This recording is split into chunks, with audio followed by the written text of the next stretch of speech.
Hi, this is Dr. Scott, and I'm making a video to go over our how to write a summary assignment. So the first thing you should have done was go to Blackboard and open up the how to write a summary document, which tells you exactly how to do your assignment this week. So first it says to start a summary, you have to start with what's called an attribution statement. And so you are giving credit to the title, author of the article by identifying them by their work, title, author, and topic in the present tense. And then they give you an example. So the example here is, in the article, 4 Kinds of Reading, the literary critic, poet, and professor Donald Hall explains his opinion about different types of reading. So you'll notice that it says in the article, which is something that you'll start with, then it names the article, then it names essentially the credentials of who we're talking about, the author's name, and then it also explains his opinion about different types of reading. So it's giving you the general topic about of which the article was about. So if I were to do this, if I were to be writing this, first I'm going to go to my template that I'm going to use for all my assignments, which was attached to in your lectures and assignments page this week. And then I would use this every single week. So I know that I need my full name. So Jessica Scott. Of course, it won't be highlighted once I'm done. This is just to show you the format. Dr. Jessica Scott. Class name. Transitional college writing. And then we'll say February 7th, 2024. All right, my title. So your title needs to align with what the purpose is of what you're writing. So maybe a summary of, and then explain what the title of the article was. So a summary of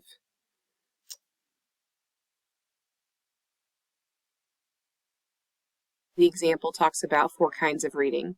So we will not be reading 4 types of reading, but for an example, we'll put a summary of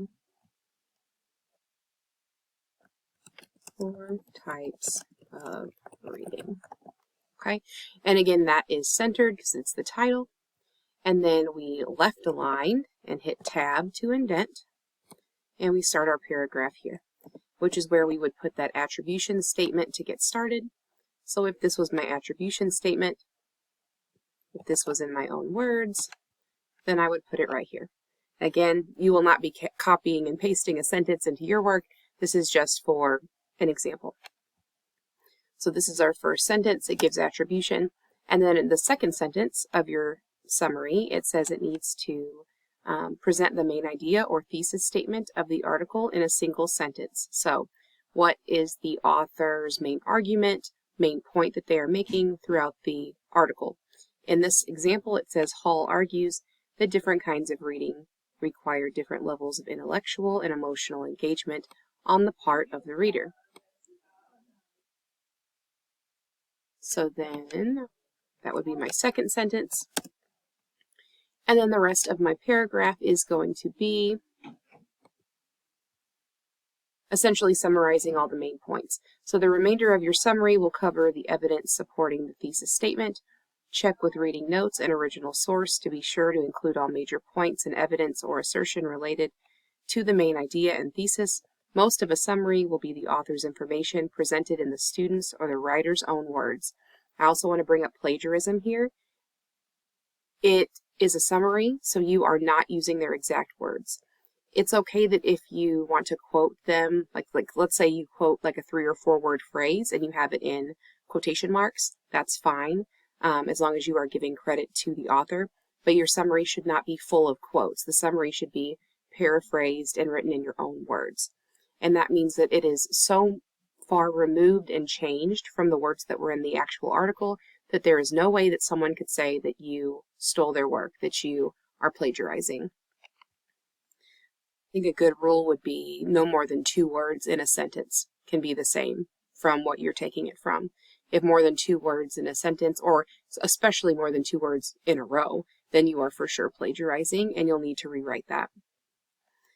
And then the goal is present the source material and information. This means you must be careful of your own word choice. Do not insert your own opinions into the summary, right? This is just a factual summary presenting what was there.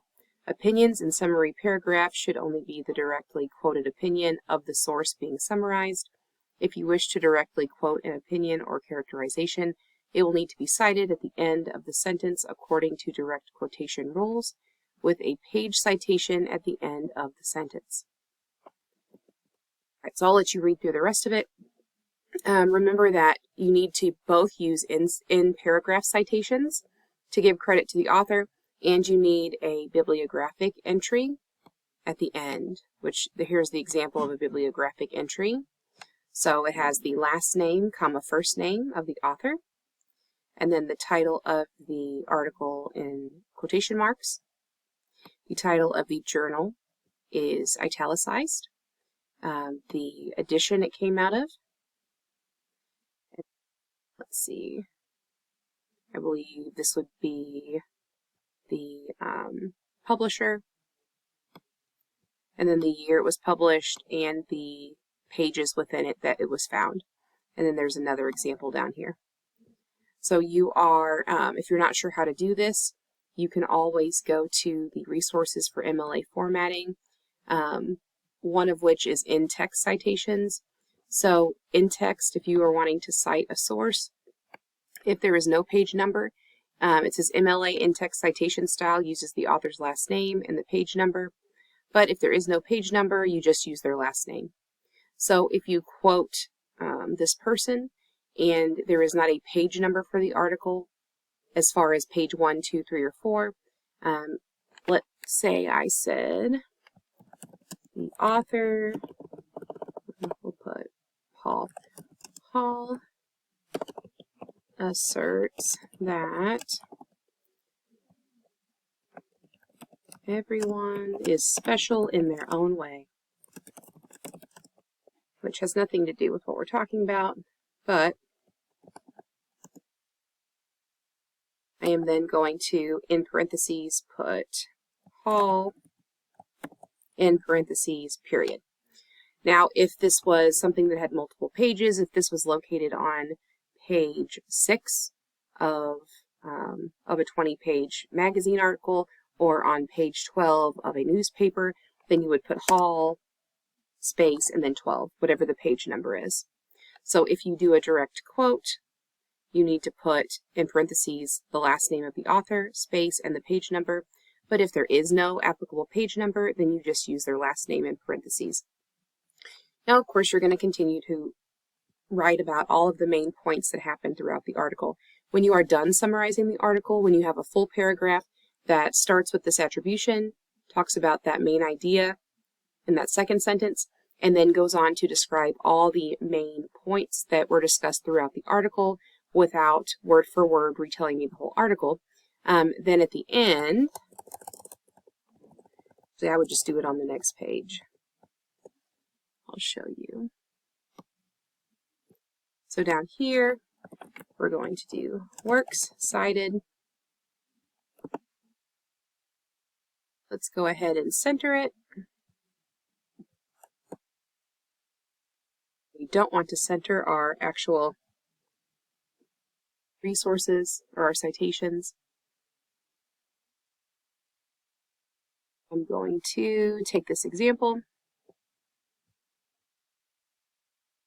and just show you where it would go on your paper.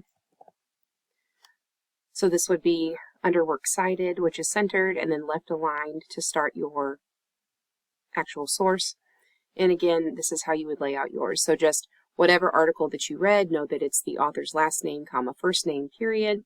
Then the title is in quotation marks. You're just taking the information from the article that we're reading this week and plugging it in, just like the example has it. If you have any issues, you can always just look up. I know there's resources within lectures and assignments this week on MLA citation and formatting. But worst case, if it doesn't make sense to you, you can always just Google MLA works cited or MLA reference for a journal article or MLA reference for an internet article, and it'll take you to usually Purdue OWL website that'll show you how to do it. All right, so that's generally how I would set my paper up, how I would get it started, and how I would set up my works cited pages at the end. And of course, yours is going to be much longer because I'm not going to take the time to write a whole fake summary for you. If you have any questions about the assignment this week, email me at jessicascott@trcc.edu. I hope this has been helpful, and good luck this week.